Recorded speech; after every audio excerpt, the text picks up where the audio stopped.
warahmatullahi wabarakatuh. Kembali lagi nih kita pada siang hari ini kepada podcast yang sangat-sangat kita cintai ini ya teman-teman. Sebelumnya perkenalkan, nama aku Dwi Citra yang akan memandu jalannya podcast kita untuk beberapa waktu ke depan. Nah, untuk tema dan pembahasan podcast kita pada siang hari ini sangat menarik nih teman-teman, yaitu kesehatan mental pada mahasiswa. Nah, untuk membahas tema itu aku nggak sendirian nih teman-teman, ada 3 narasumber yang sudah hadir pada kesempatan kali ini, yang nantinya akan berbagi pengalaman dan cerita mereka selama masa perkuliahan mereka teman-teman. Mungkin sebelum melakukan podcast, kita perkenalan terlebih dahulu teman-teman, karena kan katanya itu tak kenal maka tak sayang. Nah, mungkin kita perkenalan dari Mbak yang paling ujung terlebih dahulu. Hai, perkenalkan nama saya Rania Dwi, mahasiswa semester 5, jurusan S1 Kebidanan, asal dari Magelang. Hai, saya Kanada Eksna Putri, bisa dipanggil dengan Karin, mahasiswa semester 5, jurusan S1 Kebidanan, asal saya dari Wonogiri. Hai, kenalin, aku Yusuf Fitri, mahasiswa semester 7, jurusan S1 Kebidanan, untuk asalnya Banyuwangi. Keren-keren ya teman-teman, ini lengkap, ada yang dari semester 5 dan ada dari yang semester 7 yang sedang pusing-pusingnya melakukan skripsi nih teman-teman. Nah, aku mau mengucapkan terima kasih kepada teman-teman yang sudah menyempatkan waktu dan meluangkan waktunya untuk hadir dan berbagi cerita pada kesempatan siang kali ini ya teman-teman. Nah, untuk memulai podcast nih, untuk pertanyaan pertama yang mungkin kita langsung aja nih, untuk Kak Rania mungkin ya, menurut Kak Rania nih, gimana sih tekanan akademik itu mempengaruhi kesehatan mental pada mahasiswa? Wah, sebenarnya ini pembahasannya relate banget ya.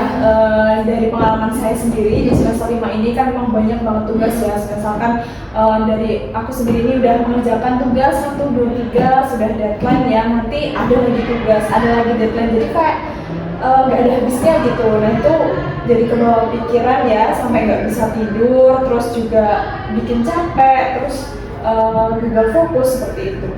Betul banget sih Kak Rania ya, berarti itu tekanan-tekanan itu tuh memang ada, dan karena stres itu tuh akan berpengaruh nanti pada kegiatan kita. Makanya mungkin kita perlu kegiatan-kegiatan untuk mengimbangi itu. Mungkin ini dari Kak Karini yang sama-sama dari semester 5 dan mungkin tekanannya kurang lebih sama dari Kak Rania. Mungkin ada tips dan triknya. Oke Kak, di semester 5 ini kalau aku tuh merasakan banyak tugas gitu ya Kak, kemudian apalagi banyak praktikum, banyak evaluasi, apalagi kalau ada tugas yang mepet-mepet itu aku merasa khawatir sama stres banget ya Kak. Tetapi di sini saya akan membagikan tips ya, dan untuk teman-teman juga, kalau aku biasanya kalau udah tugasnya numpuk banget, aku bikin catatan tugas. Kemudian kalau udah penat di kos dengan tugas, aku biasanya nongkrong di kampus, kemudian jalan-jalan ataupun nonton film. Kemudian yang paling terpenting nih, kalau ada tugas yang menumpuk, banyak pikiran, jangan lupa untuk curhat atau cerita ke orang lain untuk mengurangi beban pikiran kita ini Kak. Wah, keren banget ya tips dan trik dari Kak Karin nih buat semua teman-teman yang ada di rumah mungkin yang sedang menonton ya. Kita beralih ke kakak yang paling ujung nih, yang dari mukanya sudah terlihat kalau semester 7 begitu ya. Mungkin dari Kak Yesin nih, bagaimana sih mahasiswa tingkat akhir itu, apa saja tantangan terbesarnya yang mungkin kamu hadapi? Baik, terima kasih untuk Mbak Citra ya tadi. Kalau dari saya sendiri ya, karena udah disebutin juga dari mahasiswa semester 7, pastinya ya lagi sibuk-sibuknya ngurusin skripsi, belum dikejar deadline, target kita sendiri, udah ngelihat teman-teman wisuda kayak gitu, pasti bikin ya tersisu ya. Kalau dari aku sendiri ya, untuk tipsnya tuh sebenarnya mungkin udah dilakuin untuk mahasiswa lain. Kurang lebih ya udah disampaikan sama Mbak yang tadi ya. Kalau aku sendiri pastinya datang ke tempat-tempat yang benar-benar bikin aku seneng gitu. Terus curhat sama mahasiswa-mahasiswa yang sama-sama skripsi. Karena kan kalau curhat yang sama yang ngalamin skripsi itu kurang tepat ya menurut aku. Nggak nyambung gitu kan. Jadi sama-sama lah. Kita jadi sama-sama di situ berseteru kesah gitu. Oke, mungkin itu aja sih. Mantap banget nih Mbak Yes, berarti itu dari teman-teman yang sama-sama mendukung gitu ya, sama-sama mengalami, berarti itu termasuk ke dalam support system nggak sih kalau kita bahasa kerennya yang kita bilang sekarang ya, ngomong-ngomong soal support system nih. Menurut kalian nih, penting nggak sih bagi mahasiswa itu lingkungan yang mendukung begitu? Mungkin dari Rania bisa menjelaskan terlebih dahulu. Ya, kalau dari aku ya, support system itu memang penting, apalagi juga lingkungan yang sehat juga ya. Karena support system itu kan yang bikin kita jadi termotivasi. Jadi memang penting banget buat kita cari circle itu yang bagus gitu, yang sehat. Apalagi kalau misalkan kita itu sebagai anak rantauan kan kita mesti kayak merasa aku sendiri, atau apalagi banyak tugas merasa sendiri, dan juga kalau misalkan dapat perhatian dari dosen itu kan membantu kita buat kita dipeduliin gitu. Nah, jadi itu memang penting banget buat cari circle yang bagus. Setuju banget sih, circle yang bagus ya, intinya itu kayak lingkungan yang mendukung. Iya. Setuju banget. Mungkin dari Kak Karin nih tips dan triknya mungkin gimana sih caranya supaya kita itu bisa membangun lingkungan yang suportif begitu. Oke Kak, kalau dari aku sendiri gitu ya Kak, kita tuh kalau mau menciptakan lingkungan yang sportif, kita mulai dari diri kita sendiri. Jadi apabila kita ada pendapat atau masukan dari orang lain, itu jangan langsung dimasukin hati, kemudian jangan mudah tersinggung gitu ya Kak, jangan mudah baperan. Kemudian selain itu juga kita bisa mengikuti atau aktif dalam organisasi atau komunitas yang memiliki visi dan misi dengan tujuan kita. Karena dengan mengikuti hal-hal positif seperti itu nanti akan menambahkan relasi, pengetahuan dan pengalaman kita gitu Kak.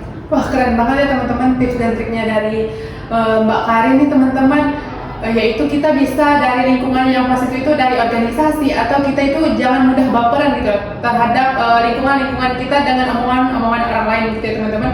Mungkin untuk penutupnya nih, ada nggak sih pesan dan kesan dari kakak-kakak ini, atau pesan-pesan atau tips untuk mahasiswa yang sedang menghadapi banyak permasalahan di luar sana? Siapa dulu yang mungkin ingin menyampaikan? Mungkin dari saya dulu ya. Boleh. Kalau dari saya itu jangan lupa buat self care, ataupun juga bisa juga dengan merubah gaya hidup maupun gaya hidup sehat, atau bisa juga dengan olahraga, seperti itu biar menghilangkan stres seperti itu.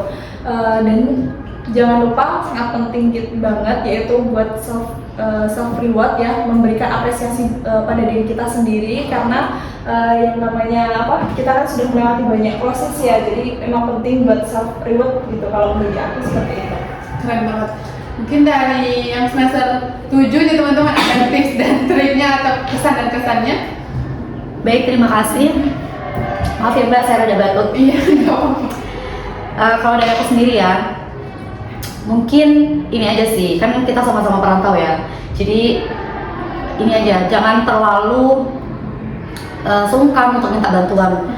Karena kan kita jauh dari keluarga itu tetap nomor 1 support system itu. Tapi karena kita dari masih merantau, jadi ya teman-teman ini sih benar-benar yang kita butuhin banget. Oke, itu aja sih.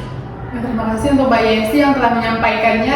Mungkin untuk Mbak Karin nih biasanya yang paling terakhir ini biasanya yang paling berkesan ya teman-teman. Boleh disampaikan ya Mbak Karin? Oke Kak, kalau saran dari aku nih, ini semoga nanti kita jangan lupa untuk selalu beribadah kepada Tuhan Yang Maha Esa agar segala prosesnya ini selalu dipermudah. Kemudian kita ini selalu berfokus dengan tujuan akhir atau hasil akhirnya, sehingga kita tidak bisa menikmati untuk perjalanan kita ini. Ini untuk siang hari ini saya ada sedikit kata-kata Kak untuk podcast kita hari ini ya. Boleh. Ini hanya sebuah perjalanan. Jangan khawatir dengan endingnya, nikmati segala prosesnya. Kemudian jangan lupa bersyukur pada Yang Maha Kuasa, kuatkan lagi bahunya, jangan lupa beribadah. Semoga Allah mempermudah segala proses kita. Keren banget, boleh teman-teman. Ingat ya teman-teman yang di rumah, kuatin bahunya buat bersandar ya teman-teman. Terima kasih ya untuk kakak-kakak di sini yang sudah meluangkan waktunya untuk berbagi cerita dan pengalaman untuk teman-teman yang di rumah sedang menonton dan mungkin banyak permasalahan tentang perkuliahannya. Terima kasih untuk kakak-kakak di sini saya ucapkan. Mungkin saya akhiri terlebih dahulu ya teman-teman untuk podcast kita pada siang hari ini. Kita lanjut di podcast untuk episode selanjutnya. Mungkin sampai jumpa. Saya akhiri. Wassalamualaikum warahmatullahi wabarakatuh. Bye bye.